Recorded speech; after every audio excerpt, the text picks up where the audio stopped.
নমস্কার বন্ধুগণ, living ইনসোলিটো YouTube চ্যানেলের একটা নতুন ভিডিওতে আপনাদের সবাইকে স্বাগত জানাই। আমি আপনাদের হোস্ট সুমিত। আজকে আপনাদের সাথে আমি একটা অন্য ধরনের জার্নির গল্প শেয়ার করব। ব্যাগপত্র সব গোছানোই রয়েছে, এবার বেরিয়ে পড়লেই হলো। চলুন তাহলে বেরিয়ে পড়ি। আমার জার্নি প্রধানত হয় 2 চাকায় অথবা 4 চাকায়, তবে এবারে এই জার্নি নিয়ে একটা ভালো টুইস্ট আছে। এই যেমন এবার যাচ্ছি 2 আর 4-এর মাঝামাঝি 3 চাকায় এখন যাচ্ছি, কিন্তু একটু পরে এর থেকে অনেক বেশি চাকাযুক্ত বাহনে আমি উঠব।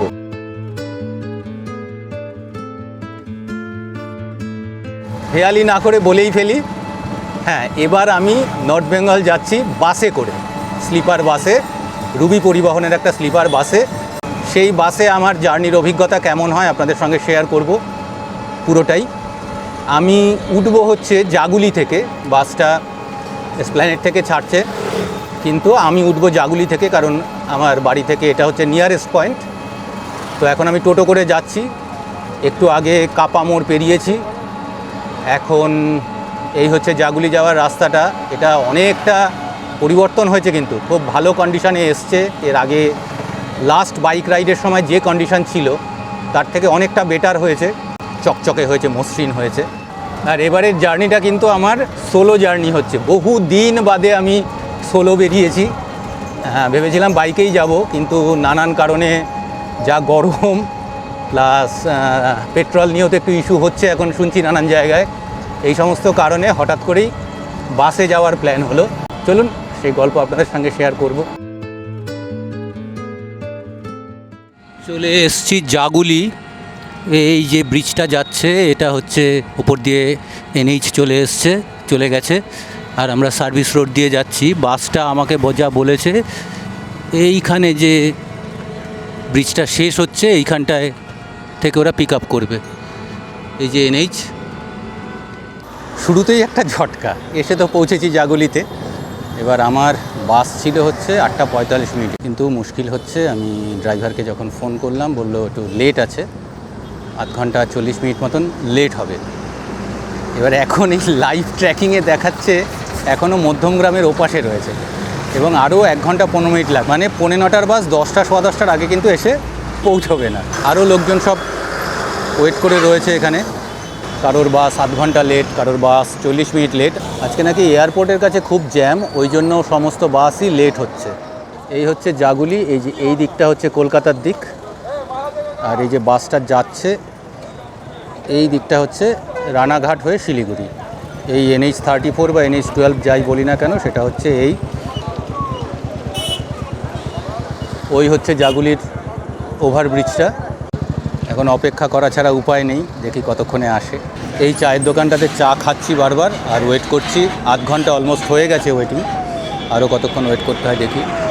তবে বাস আস্তে আস্তে আসছে, বিভিন্ন দূরপাল্লার বাসগুলো, শর্ট ডিস্টেন্সের বাসগুলো সবই আসছে আস্তে আস্তে। বসে আছি একটা চায়ের দোকানে, বারবার উঠে উঠে চা খাচ্ছি, ওই জন্যই বোধহয় বসতে দিচ্ছে, চা না খেলে আর বসতে দিত না। তো এক এক করে বাস আসছে, আগের বাসগুলো, সব বাসই মোটামুটি লেট আজকে। আমারটা ছিল 9:45, 8:45 এখানে টাইম, এসপ্ল্যানেডে ছিল 7টায়।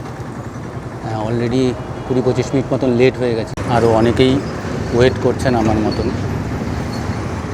আগে আরও লোক ছিল, কয়েকটি বাস আসার পরে কিছুটা ভিড় কমেছে, কিছু লোক চলে গেছে।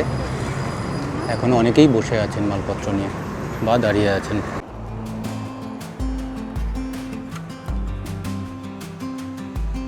প্রায় 1 ঘন্টা হয়ে গেছে লেট, এখনও আসেনি।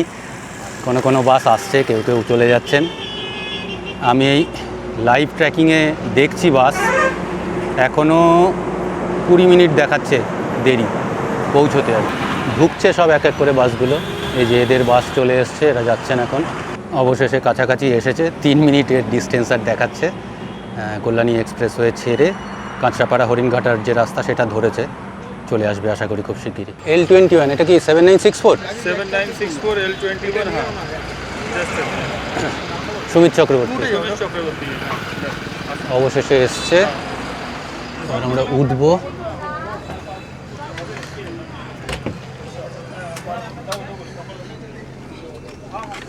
এই হচ্ছে বাস। 21 এইটা, এটার পুরোটাই হচ্ছে স্লিপার। এই হচ্ছে আমার বার্থ, লোয়ার বার্থ পেয়েছি।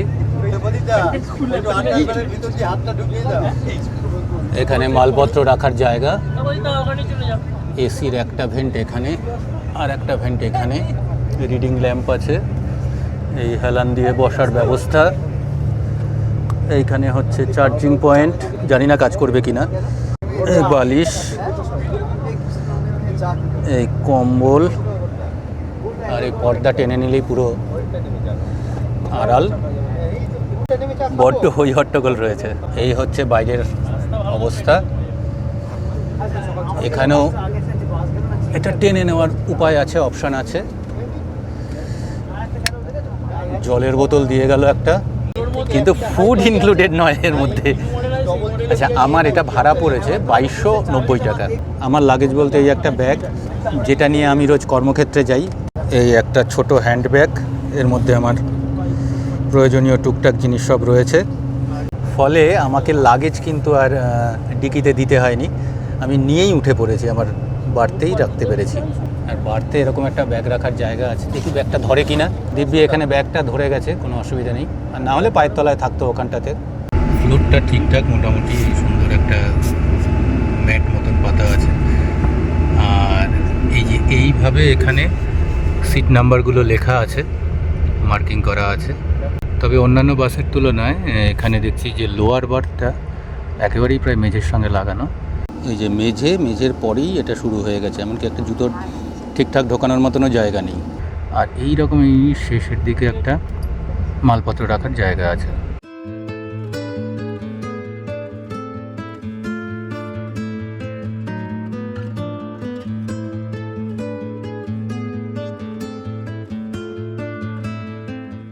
এটা হচ্ছে 2:1 বাস, মানে বাসের বাঁ দিকটা হচ্ছে একটা করে বার্থ, নিচেও একটা ওপরেও একটা, আর ডান দিকটা হচ্ছে দুটো করে বার্থ, নিচে দুটো ওপরে দুটো।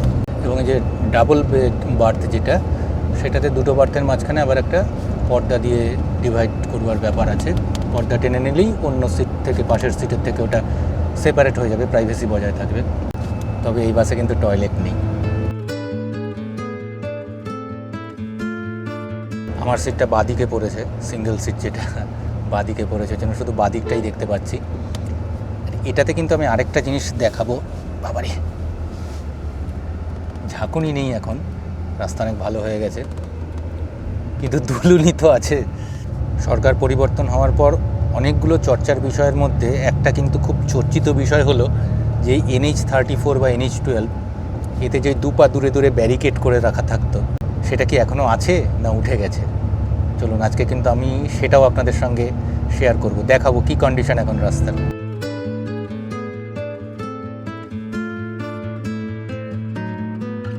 এর ফার্স্ট অফিসিয়াল স্টপ হচ্ছে কৃষ্ণনগর, তো চলে এসছে। একটু আগে হাঁকডাক করে গেল এখানে যে কন্ডাক্টর আছেন, কৃষ্ণনগর এসছে।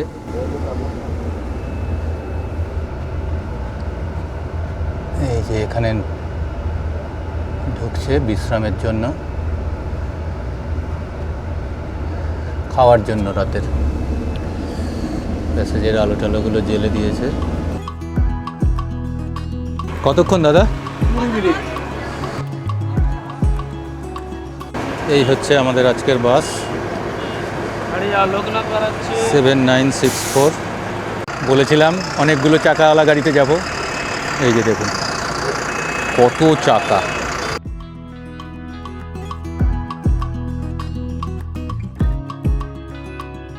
দুনিয়ার বাস এসে দাঁড়িয়েছে সব একসঙ্গে, এখন ওই জন্য দাঁড়ানোর জায়গাও খুব একটা নেই, মানে বাস দাঁড়ানোর জায়গাও নেই। অন্তত 50টা বাস এখানে দাঁড়িয়ে রয়েছে এখন, ফলে হট্টগোলটা বড্ড বেশি। সারি সারি বাস দাঁড়িয়ে রয়েছে, ওই শেষ মাথায় আমাদের বাসটা দাঁড়িয়ে রয়েছে। যা ভিড় এখানে আর যা হুড়োহুড়ি চলছে, তাতে এখানে এখন খাবার খাওয়াটা খুব মুশকিল। তো ওই জন্য এক প্যাকেট চিড়ে আর একটা বাদামের প্যাকেট কিনে নিলাম, ও পরে দরকার মতন খেয়ে নেবো। এখানে এখন ভাত রুটি কিছু খাওয়াটা মানে মারামারির সমতুল্য। দেখুন কীরকম লোকের ভিড়।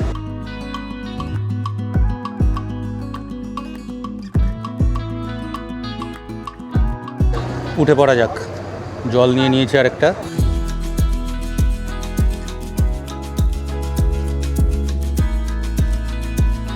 এখানে 20 মিনিটের ব্রেক ছিল খাবার জন্য, সেটা হয়ে গেছে। এখন বাজে 11:23। আমাদের গাড়ি আবার এখান থেকে বেরোচ্ছে কৃষ্ণনগরের স্টপ থেকে। এবার কিন্তু আর অফিসিয়ালি কোনো স্টপ নেই, সেই ডালখোলাতে আবার 4টের সময়। এই কন্ডাক্টর চেক করছেন যে সবাই উঠেছে কিনা। কাচের গায়ে কীভাবে জলের বিন্দু সব জমেছে। ভেতরটা ঠান্ডা, বাইরে প্রচণ্ড গরম এবং হিউমিডিটি রয়েছে। এই হচ্ছে এখন বাইরের অবস্থা। যিনি চালাচ্ছেন বললেন যে কিছু ব্যারিকেড উঠেছে কিন্তু সব ওঠেনি। সব উঠিনি, বাইরেটা উঠিনি, সবই উঠে গেছে। সব উঠিনি। আচ্ছা, সব ওঠেনি, কিছু কিছু উঠেছে। ব্যারিকেডগুলো প্রচুর ঝামেলা, প্রচুর ঝামেলা। হ্যাঁ, তো রাস্তা জাম হচ্ছে না। রাস্তা আজকে কলকাতা শহরের মধ্যে, সিটির মধ্যে কত জাম কমে গেছে বলুন তো। কলকাতা সিটির মধ্যে কত জাম কমে গেছে আপনারা তো নিশ্চয়ই দেখছেন। এই 4-5 দিনে গাড়ি চালাবে কি করে, করবে কি করে, মানুষের ওজন ব্যারিকেডগুলো দিয়ে। তারপরে রায়গঞ্জ থেকে ইসলামপুরের ওই মুখ অব্দি তো মানে বোধহয় প্রতি 100 মিটারে একটা করে ব্যারিকেড। আমি এই রিসেন্ট মানে আপনার কত তারিখ, ওটা হচ্ছে 13-14 তারিখে রিজার্ভ পেলাম দিনের বেলায়। দুপুর 1টায় ছেড়েছি এর থেকে, শিলিগুড়ির থেকে, আর কৃষ্ণনগরে ঢুকছি রাত্রি 3টে। বাহ বাহ। মালদা আসতেই রাত্রি 9টা বেজে গেছে আমার। আর যে গাড়ি 7টায় ছেড়েছে সেই গাড়ি আমাকে ধরেছে। দিনের বেলায় তো গাড়ি চালানোই যায় না। এবার একটু শুতে হবে হালকা করে, কানে গান চলছে সুন্দর। ঘুম আসুক না আসুক, একটু রেস্ট তো হবে। চলুন শুয়ে পড়া যাক। আপনারাও শুয়ে পড়ুন। দেখা হচ্ছে আপনাদের সঙ্গে আবার কাল সকালে। হ্যাঁ, ভোর হতে পারে, কারণ ডালখোলাতেও একটু হয়তো কিছু দেখাবো যদি সিচুয়েশন ঠিক থাকে। আদারওয়াইজ একদম শিলিগুড়ি গিয়ে।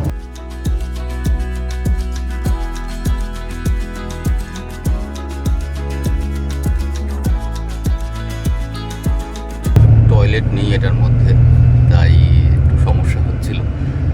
তো দেখি আরও অনেকেরই সমস্যা হচ্ছে। এই মাঝখানে এখন 2:45 বাজে রাত। একটু 2 মিনিটের একটা গ্যাপ হলো, রাস্তার পাশেই কাজ সারা হলো, সবাই একটু হালকা হয়ে নিয়ে এখন আবার আমরা যাচ্ছি।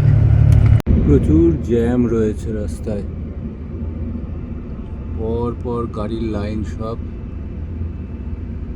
ওই জন্য ক্রমাগত আরও দেরি হচ্ছে।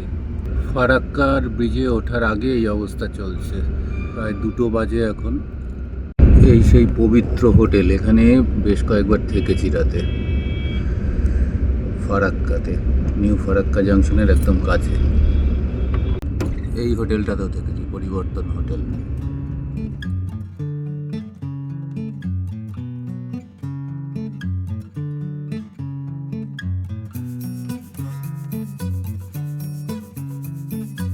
ফারাক্কা ব্যারেজ ক্রস করছি, 3:10 বাজে, রাত 3:10 বাজে। প্রচুর লেট হয়ে গেছে। 7টায় পৌঁছানোর কথা ছিল, সেটা মোটেই সম্ভব হবে না, অনেকটাই লেট হয়ে যাবে। সুপ্রভাত।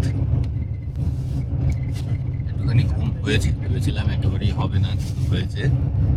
এখন বাজে প্রায় 6:45। এখন আমরা অনেকটা দূরে। কাজীপাড়া ছাড়ালাম একটু আগে।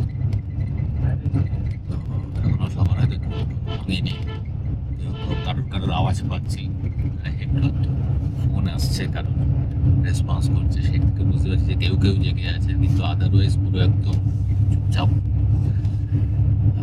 7টায় পৌঁছানোর কথা ছিল, কিন্তু অনেকটা দেরি হবে।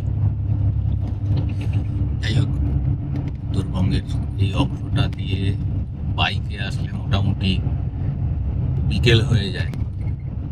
সকালের এই অংশ দিয়ে অনেকদিন বাদে আসছে। ওভারঅল বাসটা খুব একটা খারাপ নয়, খুব একটা ভালোও নয়। তার কারণ টয়লেটটা থাকলে ভালো হতো, সেটা নেই। চার্জিং পয়েন্ট যেটা বলা আছে, দেখালাম আর কি আপনার পেছনে, কাজ করে না, চার্জ হয় না। ঝাঁকুনিটা ভালোই লাগছে, মানে বেশ ফিল করা গেছে ঝাঁকুনি, কিন্তু ঠিক আছে। আজকের দিনে বাকি মোটামুটি ঠিকঠাক যে বাসগুলো পপুলার বাসগুলো সেগুলোতে ভাড়া সবই 3,500-4,000-এর কাছাকাছি। সেখানে ভাড়াটাও কম্পারেটিভলি এটার কম। তো এইসবগুলো কনসিডার করলে ঠিক আছে, চলে যায়। আপনাদের মধ্যে কেউ এই বাসটা জার্নি করেছেন? শিলিগুড়ি থেকে কলকাতা বা কলকাতা থেকে শিলিগুড়ি, যে কোনো সাইডেই হোক, যদি করে থাকেন তাহলে এই বাসটাতে আপনাদের অভিজ্ঞতা কীরকম, এই বাসটা সম্পর্কে আপনাদের মতামত কি, কমেন্ট করে জানাবেন।